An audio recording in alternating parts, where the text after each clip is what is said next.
Hi, and welcome to another episode of NXIVM on Trial, a Times Union podcast about the shadowy organization known as NXIVM, and more specifically, the second season of HBO's documentary series, The Vow. I am Casey Seiler, editor-in-chief of the Times Union, and I'm happy to be joined by Jessica Marshall, multimedia producer and producer of NXIVM on Trial. Robert Gavin, I am the Times Union's Cops and Courts reporter, and I cover the trial of Keith Raniere. And we are talking now about the fifth episode of season 2 of The Vow, the penultimate episode, not only of this season, but of the series, unless something really weird happens, I suppose.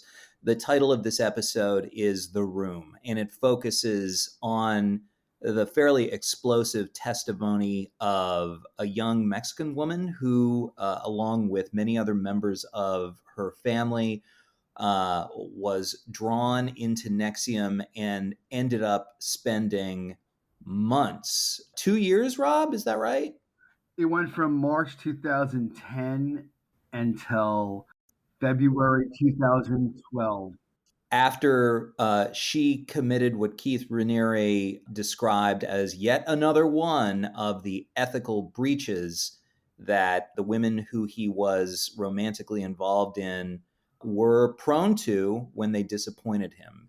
Rob, why don't you were in the court as you were for the whole trial. Can you talk a little bit, as you have previously, about Lauren Salzman and other kind of key witnesses? Where did the testimony of this young woman, who we will identify as Daniela, fall within the trial, and what was the impact on the jury? This was probably the most important witness at the trial, arguably the same as Lauren Salzman. Daniela is the woman who was kept in the room for 22 months. And the reason she's kept in the room is because she kissed another member of NXIVM. That's the reason. And she testified. It was extremely powerful because you have Lauren, and then right after Lauren, you have, I believe she was the next witness. And Daniela was on the stand for several days. It's really hard to describe, honestly, because as powerful as last night's episode probably was to people who saw it, it was way more so in person, and the actual details were actually far more egregious than we even saw.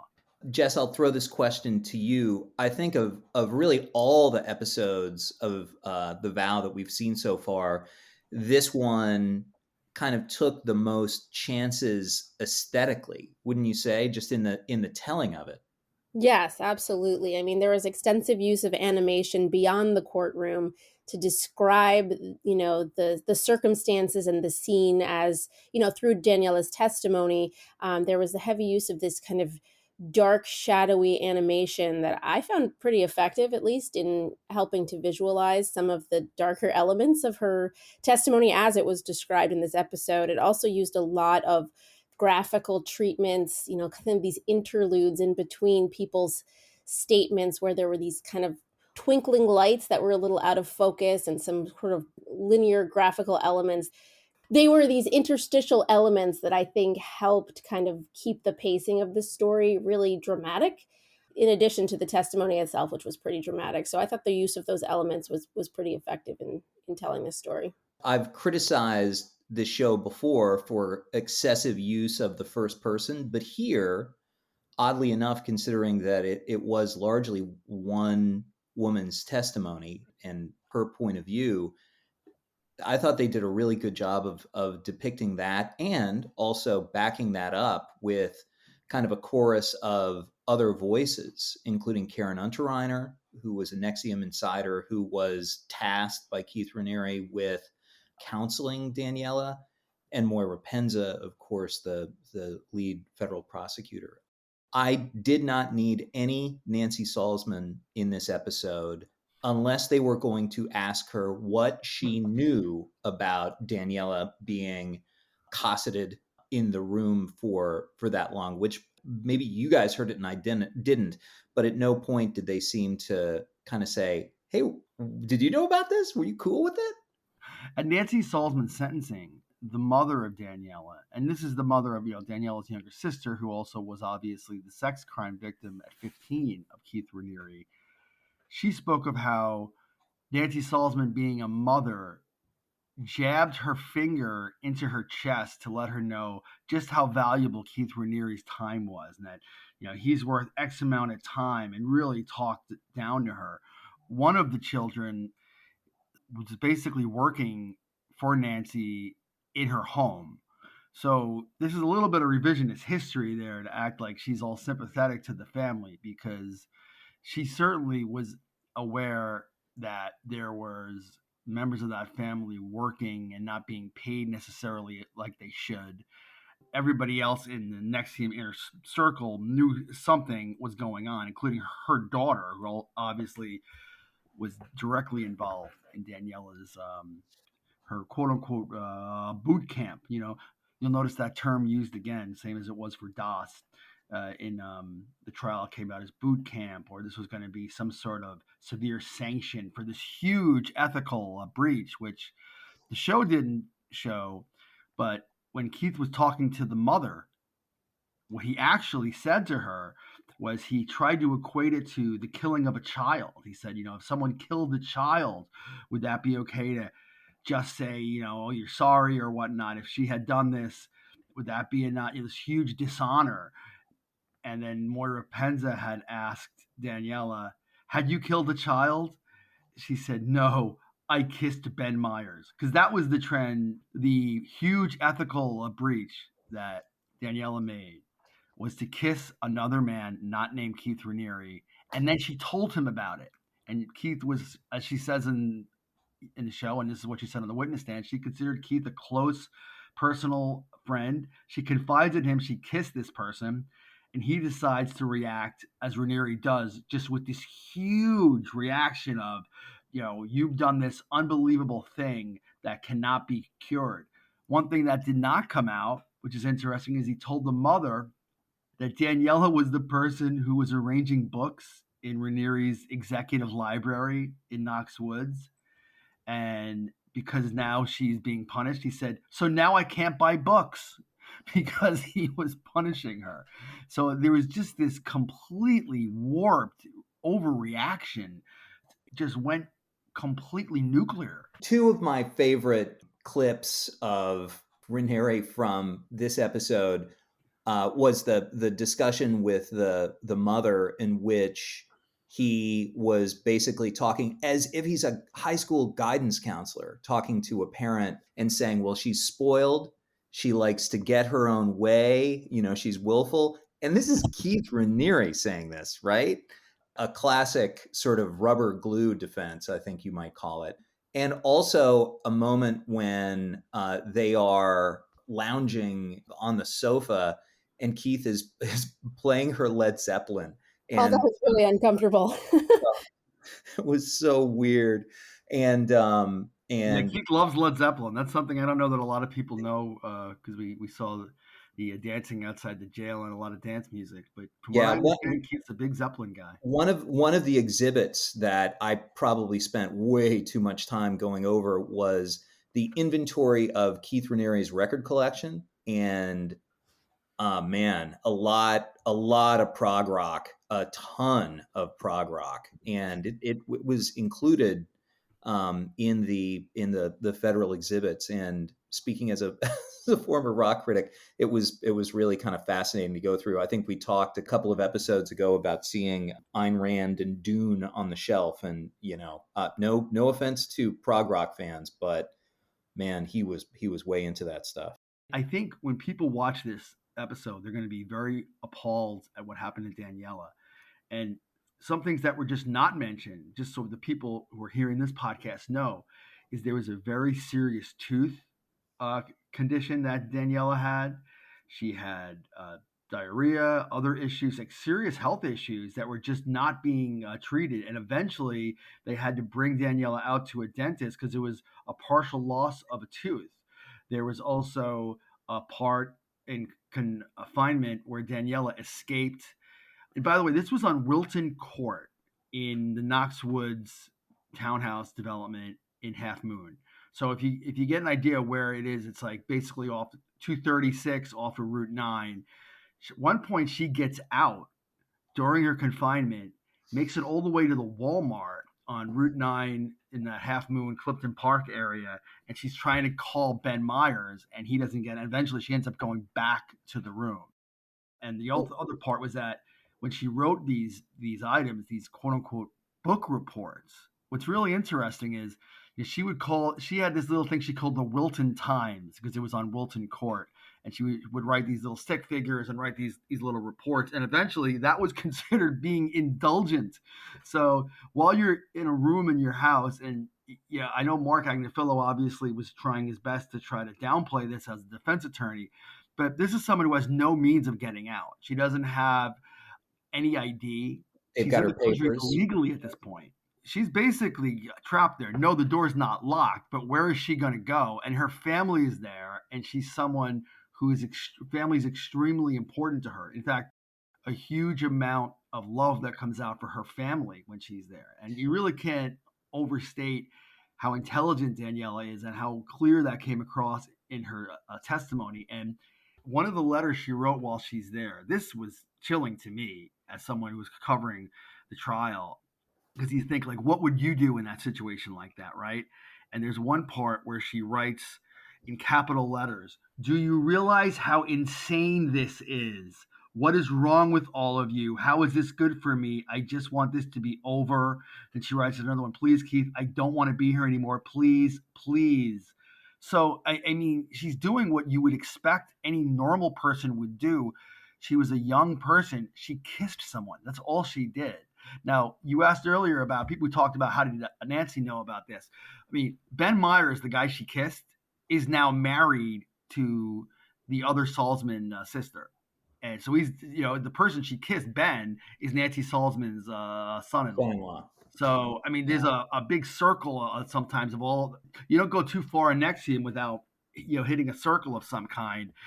There was a lot of evidence there about what you're going to hear next week in the finale, I think, too, about that she knew about Keith's relationship with her younger sister, who had all kinds of other issues there and was known to be bulimic and had other, and underage.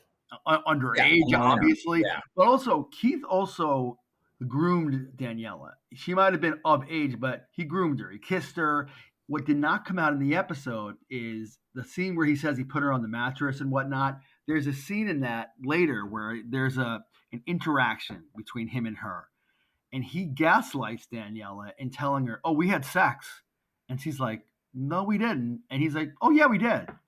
And he has this sort of gaslighting to her, which, they literally had a psychology expert come on and testify about what gaslighting is. And if you don't know what it is, it's trying to make someone think they're going nuts when they're not, and thinking up is down and down is up. And, no, Rob, I don't think that's what gaslighting is, actually. Yeah. So, and that's a big part of what happened with Daniela. And in the room, here you have this young woman who has done nothing other than, how dare she kiss another man. And I know I said this in the last few episodes. Keith Raniere is sleeping with more than 20 women in NXIVM and one person who's not a woman yet. So this the sheer hypocrisy. And Daniela was punished for cutting her hair in the room. And by the way, she's not even the only woman in NXIVM who was punished for cutting her hair. Keith had done that to at least one other woman that I know of. It's like a dictatorship and these crazy rules. And how could anybody not commit an ethical breach in the world of Keith Raniere? The way the episode was structured and how it went through her testimony, I think really was effective for me anyway, when you juxtapose it with some of the other characters like Nancy and Karen and the people who are kind of reacting as it happened. You saw the emails from Lauren Salzman, and it just kind of blows your mind because, confining someone to a space. I mean, we've all heard the horror stories about, people who are abducted and, confined in these very small spaces. There was that movie called Room that was based on a book. Just a very, very disturbing situation to kind of, to anybody. And then you hear their reactions and it's almost like Karen and Nancy were kind of shrugging their shoulders. I have spoken before that one of my bugaboos about the vow is that it gives, speaking as the editor of the Times Union, that it gives short shrift to the Times Union. I think I can be forgiven for that. But here I think I have a point on that front. And this is something that isn't brought up in the vow, wasn't really brought up that much in the federal trial either. But I would point out one thing about the timing of Daniela's confinement, and that is that it ended in February of 2012 when they decided that she needed to get out of town. And she was driven down to the U.S.-Mexico border and basically kind of dumped there.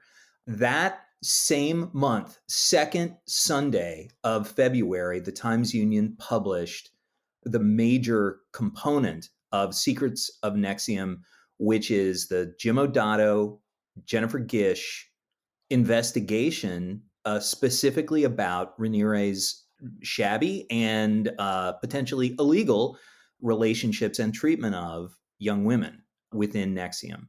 Now, I can't prove it. Nobody has ever been able to get people in NXIVM to talk about it, as far as I know, at least.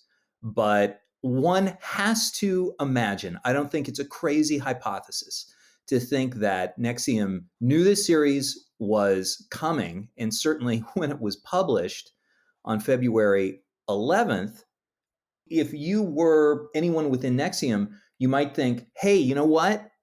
After this publication, maybe it would be a good idea in case any local, state, or federal investigators might want to look further into this group based on this reporting. Maybe we ought to get this young woman out of town, considering that we have kept her prisoner for 2 years.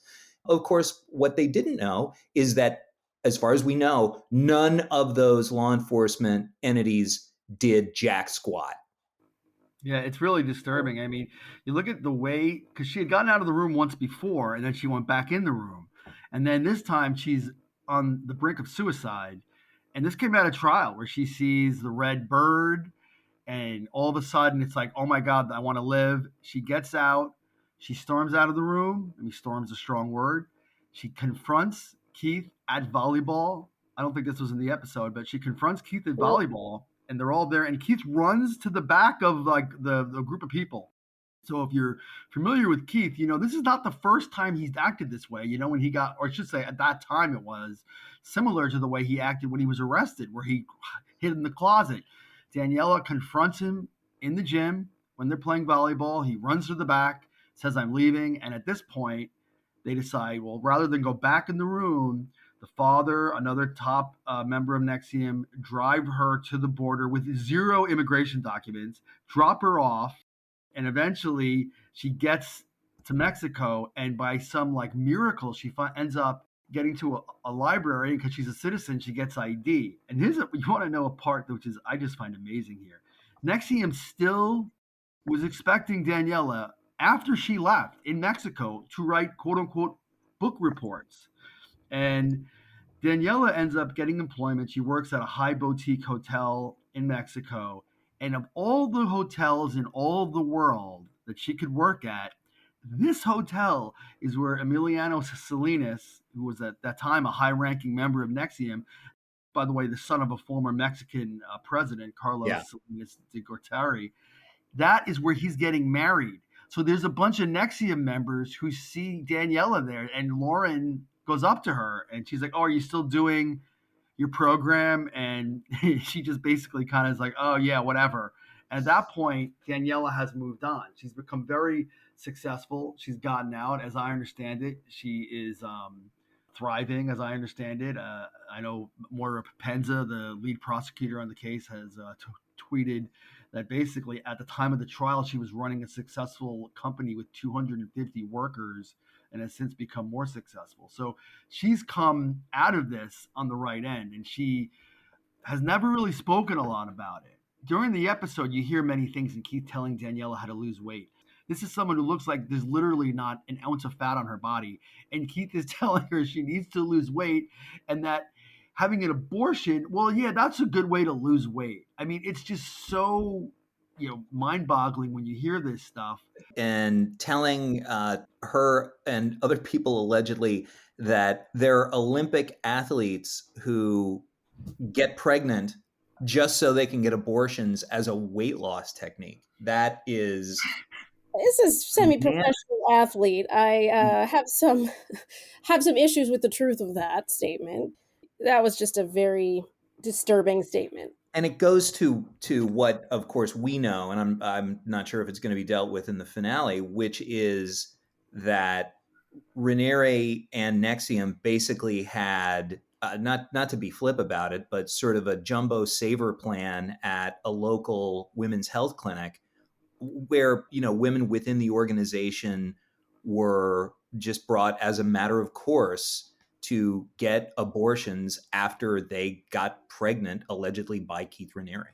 And that's going to be part of the evidence against Keith, is that, so Pamela Kefritz, she was this person very close with Keith, and she's someone with, extremely high ranking in the organization.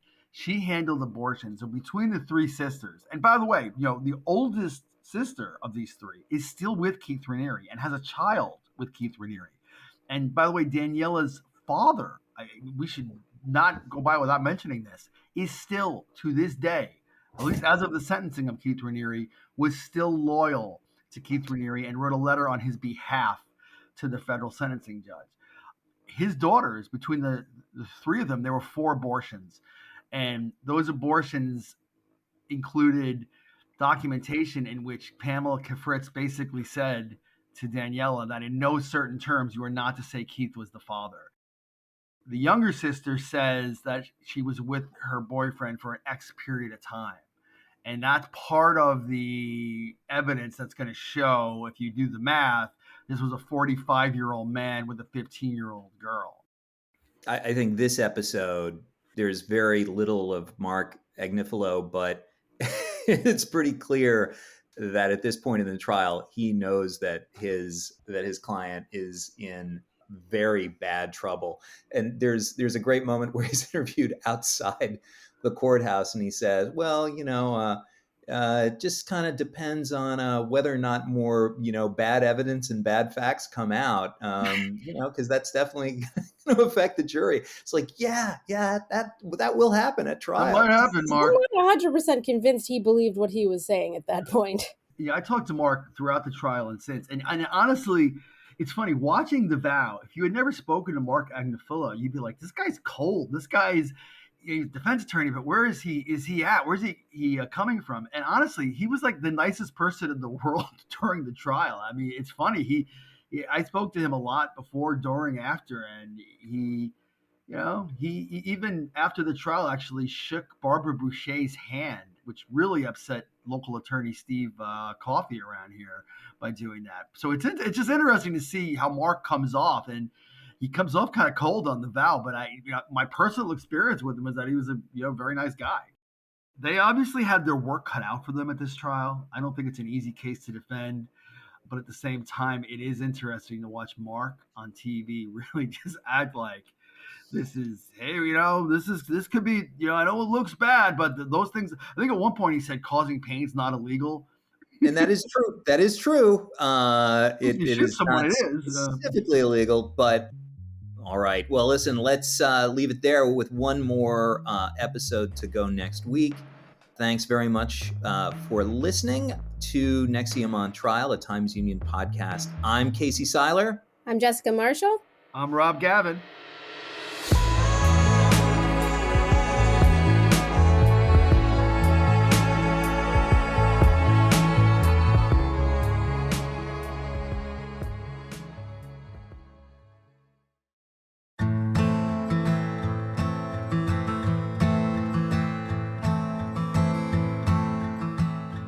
It's been 15 years since 12-year-old Shalik Rainwalker vanished.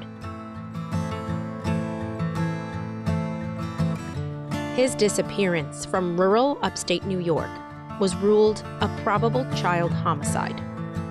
But no one has ever been charged, and his body has never been found.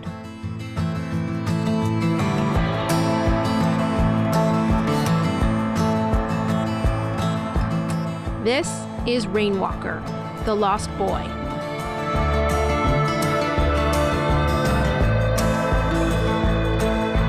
I'm Jessica Marshall. And I'm Wendy Libertor. In this podcast from the Times-Union, we'll take a deep dive into this mystery, the case of a missing child that has unsettled New York's capital region and beyond for more than a decade. Coming soon, wherever you listen to podcasts.